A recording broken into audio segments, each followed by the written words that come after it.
Hello, hello, beautiful listeners. Let's do this. Okay, here's the four moves we're going to make in today's episode. First, we're going to talk about why does this topic matter? Yes, I get it. What matters most? And now we're talking about why it matters, but it's important, right? These go together. Second, we're going to talk about what are the common culprits that get in our way of being able to go after what matters most. Then I'm going to do a very quick refresher on this thing called the vision cycle. And when we get there, I'll tell you why I want to do that. And we're going to close with reflection questions to get you centered and focused on what matters most for you. How are you going to move to and through and in that? So that's what we're doing. Buckle up. Let's go. So, why does this matter? And I'm going to pull up a quote here. This is from Glennon Doyle's Untamed, and it felt fitting. She writes, "Our terrible memo is also why we stay busy with the trivial, while the world our children will inherit crumbles. We obsess over our children's snacks, while they rehearse their own deaths in active shooter drills at school.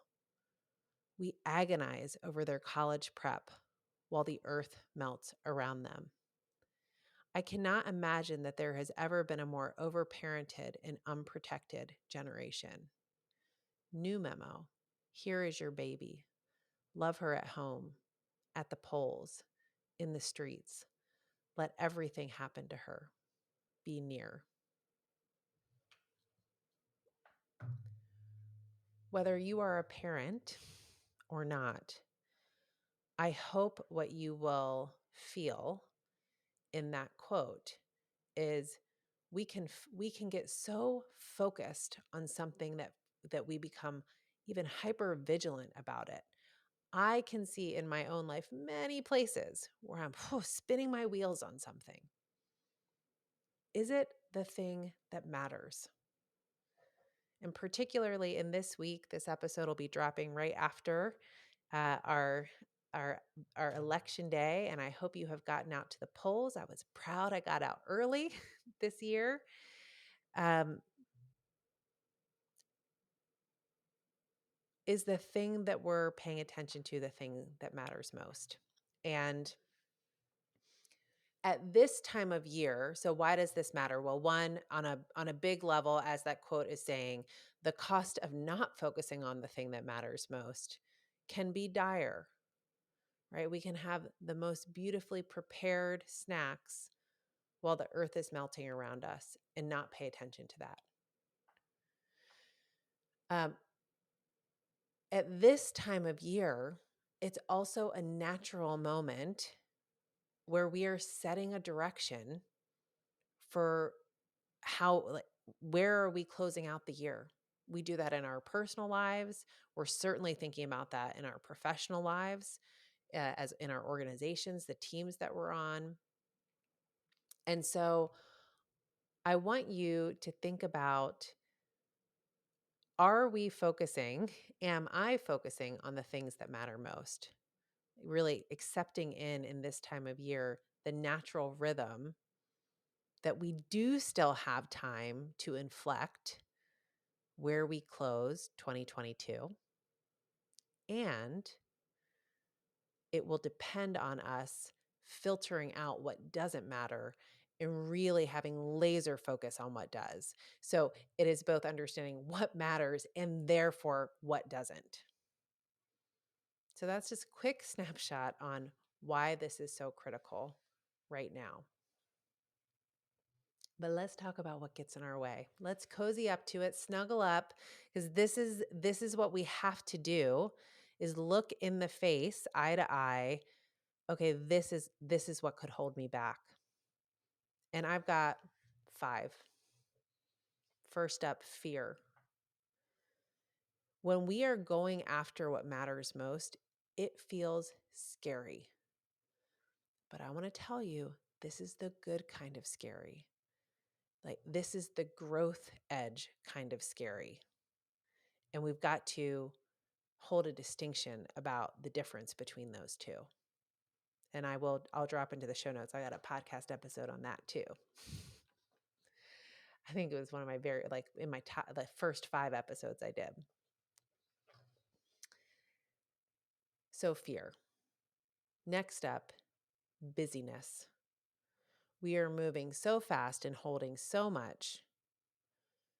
We simply don't have capacity to either think about what needs to be put down or think about what needs to be the focus. And so we just live in this constant state of busyness. I have to admit, as I say this one out loud, I'm like, yep, that's what hits home for Sharon. That resonates for me. So busyness. And the thing we have to remember with busyness is the cost of not setting down the things that don't matter. I think that is often the helpful disruption. Like, oh, right, I don't have to be busy. Sometimes it does take a lift to go through the setting down. It's why refusing to bring things in the first place is one of my favorite moves. Of like, don't take it on because it's going to be something you have to deal with letting go of if it's not right. But busyness is something that holds us back. Distractions. And distractions can be a flavor of busyness, but I wanted to call out distractions are also sometimes the things that we go to almost to get relief from the pace at which we live and lead. That might be a numbing type activity, like I just need to kick back and imbibe something. And I can enjoy a Negroni and a lovely cocktail. I love sparkling anything. But we know, again, it's just like the good kind of scary and the bad kind of scary. Am I doing the like rejuvenate kind of distraction? Or am I doing a numbing kind of distraction? And this is where always discernment comes in. So what kind of a distraction am I in? Fitness. Fitness is the 4th of the 5 culprits. I wanted to call out the 5 things that get in our way of going after what matters most. And what I mean by fitness is if we aren't taking care of our basic needs, we lack the strength, the energy, the conviction to move towards what matters. That might come back to, are you sleeping? Are you moving? Are you eating for fuel? It might also be, what are you doing to stay mentally fit?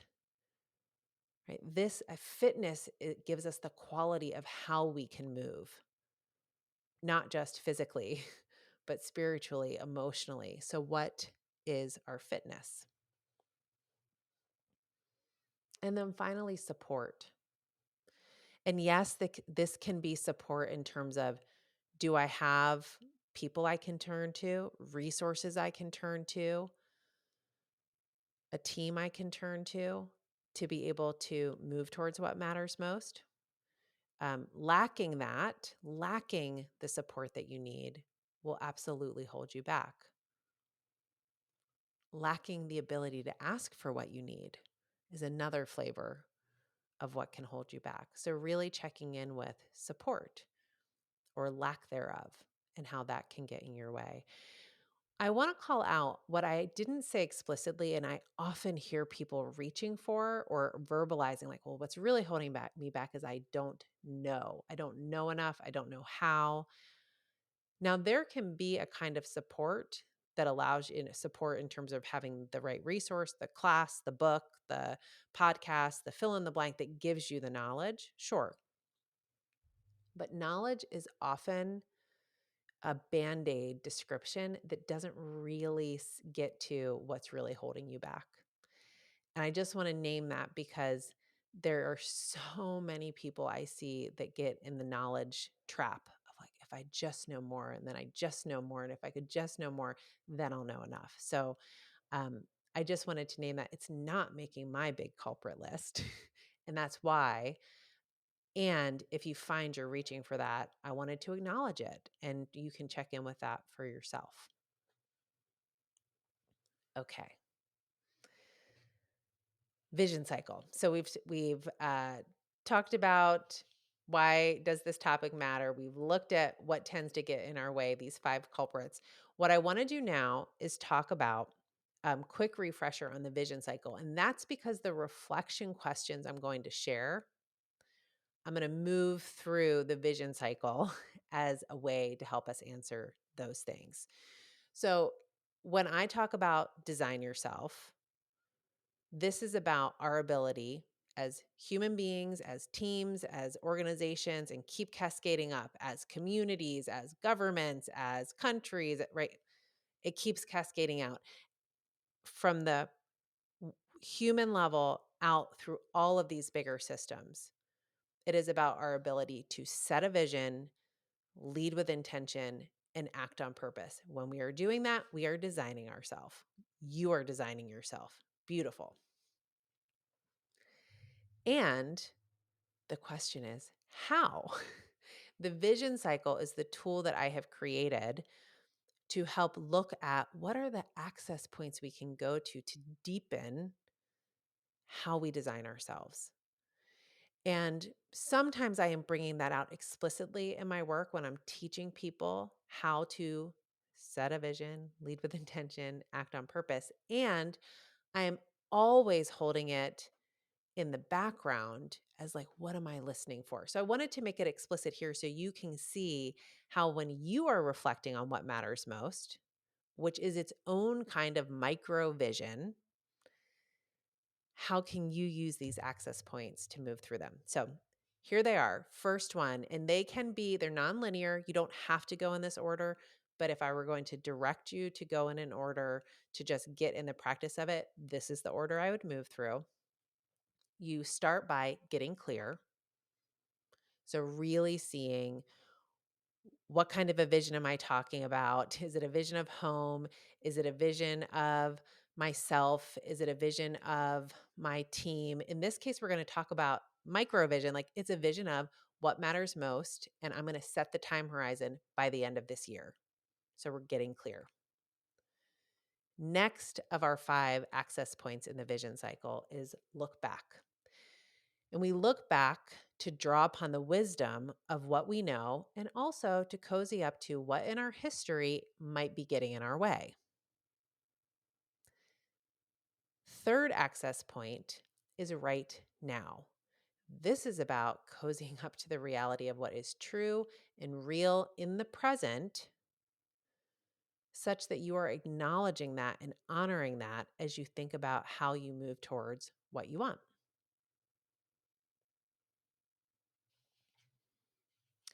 Fourth access point is step forward. When we step forward, we are in the play space of action. How do I get from where I am to this vision I have set? What's my best thinking? Short term, medium term, long term. What's the roadmap for how I get from here to there? And then finally, the 5th access point, which is the bookend. So if get clear is the bookend on one end, go beyond is the bookend on the other. And go beyond is the space where we are pushing our knowledge, our possibilities, expanding what we see as possible. So if we set one direction, what's going to push us to see something we weren't already seeing, such that we are literally expanding what we see as possible? And so we play there, go beyond. So that's the quick refresh, whole podcast episode about this. This is when I'm out there coaching, like this is the thing that's in the backdrop for me, helping me think, what's my move? What's my next move? What's my next move? Here are the questions, and I will connect them back the um, to the vision cycle. So get clear. I want you to think about what matters most by the end of 2022. And I want to challenge you to pick one thing. One thing. And if you are finding that you are drawn into, well, this is what matters most for my family, or this is what matters most for my team at work, or this is what matters most for fill in the blank, something beyond yourself. I want to invite you back to yourself. What matters most to you? Because your strength is a necessary precursor to the strength of all those other systems. And then, yes, if you want to come back and listen, go to the show notes and look at what are these questions and how do I hold them in the context of my team, in the context of the organization I lead. Great, do that. But start with yourself and then go out. What matters most? Now we're going to look back. And of course, are there many different questions we could ask in all of these access points? Yes, there are, but I'm going to keep it focused for you. So the question I want you to ask as you look back to the wisdom and truth of your past is, what habits or patterns do I have around honoring what matters most? What habits or patterns do I have around my ability to honor that thing that matters most? And I'm using the word honor in particular, recognizing I can tease myself. It's a little bit coachy feeling, right? I am a coach, but I also want to be plain spoken. The reason I'm using honor is I don't want to ask you,